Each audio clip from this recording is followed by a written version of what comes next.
tēnā koutou e te komiti. Ngāti kau ki Whangaroa, Ngāpuhi ki Whangaroa absolutely reject the principles of the Treaty of Waitangi Bill. A bill that is only a breach of, that is not only a breach of Te Tiriti o Waitangi, but an elaborate scheme orchestrating division to justify its suppression of Māori.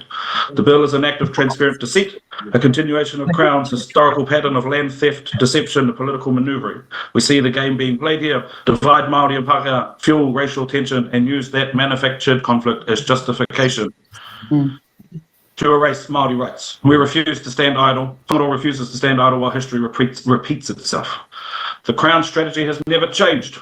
It erodes Māori rights incrementally under the pretense of legal reform. Te Tiriti o Waitangi was supposed to guarantee Māori tino rangatiratanga, absolute authority over our own affairs, yet the Treaty Principles Bill strips those guarantees away, replacing them with vague, political, convenient principles designed to benefit only the Crown.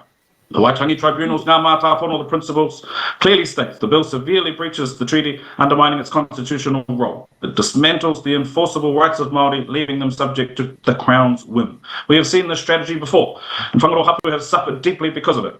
The fifth theft, pre-treaty land transactions. In 1833, William Parrott and William Spickman claimed ownership of 100 acres of Whangaroa land in exchange for a double-barreled shotgun. The beginning of Pākehā trickery, manipulating rangatira into transactions that were later used to justify large-scale land theft. The second theft, the Native Land Court. Established under British law, the Native Land Court was a weapon of mass disposition. Whangaroa Hapu were forced into individual land ownership, making it easier for the Crown to divide and conquer. In 1866, for example, Ngāti Uru lands at Te Rā Kaurere were taken through Crown grants issued under dubious legal claims. The third theft, continued Crown deception. The Crown exploited Māori willingness to engage in trade to further entrench its power. The economic capacity of Whangaroa was deliberately undermined by controlling trade routes and limiting Māori access to commercial opportunities. This is the same blueprint being used today. The Treaty Principles Bill is not new. It is the latest chapter in a long history of orchestrated Whangaroa and Māori subjugation. We refuse to let this cycle continue. The Crown's erasure of Hakaputanga. Before Te Tiriti o Waitangi, our tupuna already declared their sovereignty through He Hakaputanga o ngā rangatira o New Tirani in 1835. The Treaty Principles deliberately ignores He Hakaputanga because acknowledging it would mean that admitting that Māori sovereignty was never ceded. Whangaroa was a key site of Māori resistance and self-determination. Hongi Hika in the defence of Māori sovereignty. Hongi Hika, one of the most formidable rangatira of Whangaroa and Aotearoa, understood the dangers of Pākehā colonial encroachment. His military campaigns were not acts of aggression but strategic defences of Māori authority. Hakaputanga and Whangaroa leadership, Whangaroa rangatira, were active participants in Hakamenenga o ngā hapu, the Confederation of United Tribes. The collective leadership was an assertion of Māori independence and self-governance, directly contradicting any claim that Māori consented to British rule. As early petitions against land theft, as early as 1839, Whangaroa rangatira such as Hemi Tupe were writing to the Crown to prevent their district stretching from a Tauri to Whangaroa from being taken. Yet, despite these explicit statements, land continued to be stolen under false premise that Māori were willingly selling it. The Treaty Principles Bill is a continuation of this erasure. By removing Te Tiriti's legal weight, the Crown is attempting to rewrite history, pretending that Māori's sovereignty never existed. Whangaroa refuses to allow our ancestors' sacrifices to be erased. We demand that the committee immediately withdraw the Treaty Principles Bill. This is a political ploy designed to remove Māori rights. It must not be allowed to proceed. We demand that the committee formally recognise Hakaputanga, and the sovereignty declared in 1835 must be acknowledged and upheld. We demand that the committee cease the Crown strategy of deceit and division, that the government stop using racial conflict as a tool to justify the continued dismantling of Māori rights. The Treaty Principles Bill is an insult. Is an insult to Māori, a disgrace to Aotearoa, and a violation of fundamental human rights. To this subcommittee, I say this: history will judge you. You have a choice. Uphold the truth of Te Tiriti o Waitangi, or be remembered for supporting a colonial coup against Māori sovereignty and the continued subjugation of Hapu rangatiratanga. Ngāti kau ki Whangaroa and Ngāti kau ki Whangaroa, Ngāpuhi ki Whangaroa reject this bill outright. We will not be silenced. Withdraw the bill now. Tēnā koutou. Rāniera, we've got a question from Māori Mino King and then Todd Stevenson. Okay. Tēnā koe Rāniera, me mihi ki tō whani. Rāniera, so the Prime Minister declared yet again at Ratana he will vote this down, him and his team. The Honourable Shane Jones, your uncle and my whanaunga, have said the same. At Te Koronehana, we will vote this down, it will not go further.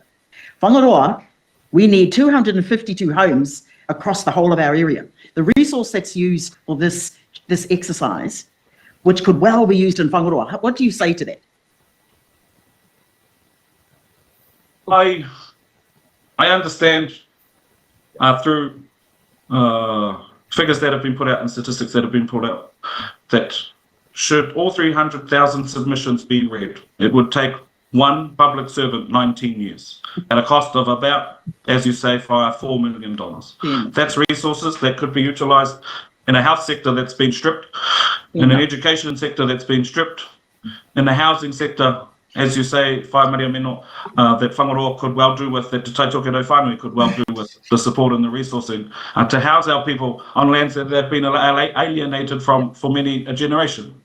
Nā reira, process like this that costs the money that it does and the resource that it does is not only an insult to Māori, but I think an insult to the intelligence of Aotearoa Whānui and all New Zealanders. Inakui. Taniera, we've got a question from Todd Stevenson, then Tampa Paul. Thank you for your presentation. Do you think that the treaty does guarantee different rights based on ancestry? I believe that the signatories of the Tiriti o Waitangi did so in their belief to protect the descendants thereafter, to protect the rights and tino rangatiratanga of descendants thereafter, to ensure equality, equity between Māori and those that were looking and seeking to come into and onto our whenua. Thanks, Taniera. Final question then from Tampa Paul. Morena Raniera. My question is, in your submission, you make 3 main points. Your third main point is a legacy of Crown breach and Māori resilience. Just on that word legacy, what do you think that this bill and all of the other bills that are coming through this parliament right now, what kind of a legacy do you think that the government and its 3 government parties are leaving in Aotearoa? Say in English, but I can't think of an English answer to this, so I hope the interpreter's listening. He pire pai tini tene. Ka rongo tēnei pai tini e te katoa. Ka ngaua te reo Māori, ka ngaua ngā tikanga Māori, aini ka ngaua noki te āhuaranga o te noho take ki tō tātou ake nei whenua. Ka ngaua tēnei pire pai tini, i tēnā whānau, i tēnā hapu, i tēnā iwi huri i tō tātou nei whenua. Koia, ko te haka kitenga e kia nei koe. Koia, ko te whakahekenga e kōrero nei koe. Ahaere ake nei, ahaere ake nei, ahaere ake nei, ātutukino. Ka rongo tēnei paitini e te katoa. Hau ngā Māori nahe nahe. Engari, ngā iwi take katoa, o tēnei moana, tāku e kine. Nā reira, lukua tēnei pire. Thank you, Taniera. Thank you for your submission.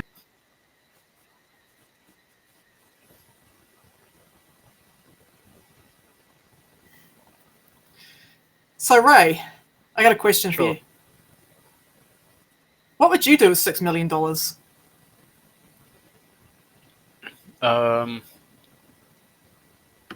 I'll probably get that guy who owns that pine forest over there really drunk and convince him to sell it to me for less than it's worth.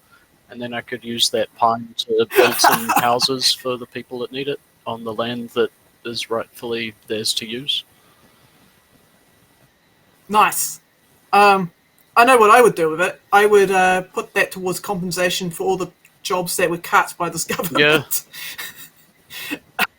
So here's your pay package. This is how much we owe you.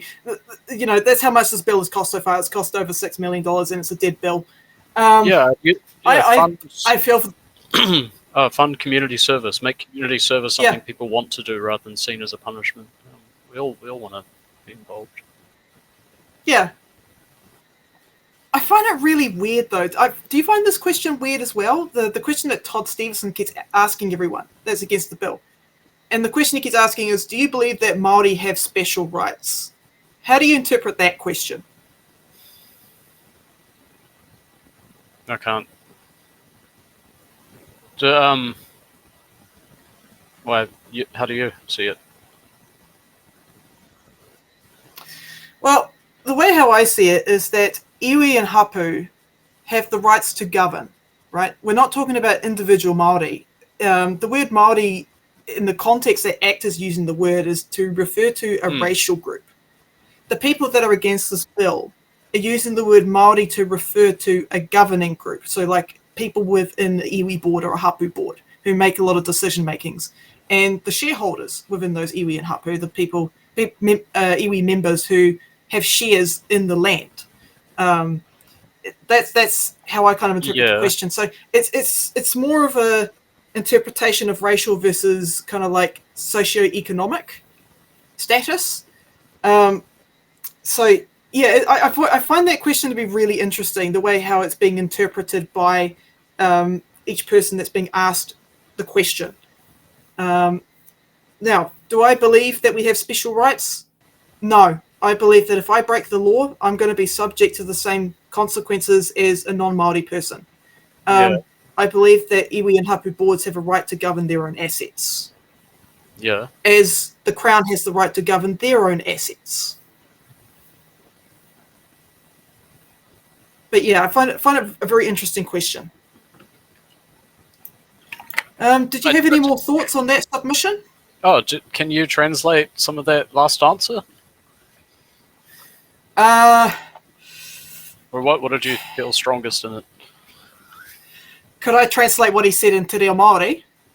Yeah, because they're just saying what do you see for the Crown's legacy? And he's, Unfortunately, no. I can't give an accurate translation.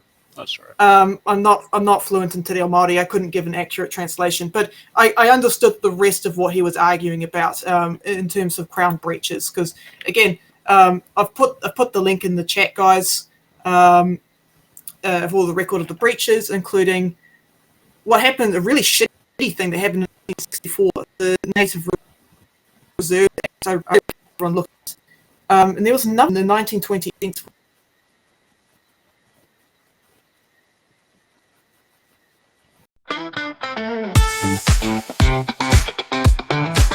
Thanks for watching. Make sure you're subscribed to our Facebook, YouTube, Twitch, Instagram, TikTok, News Guide, the Order Paper Podcast.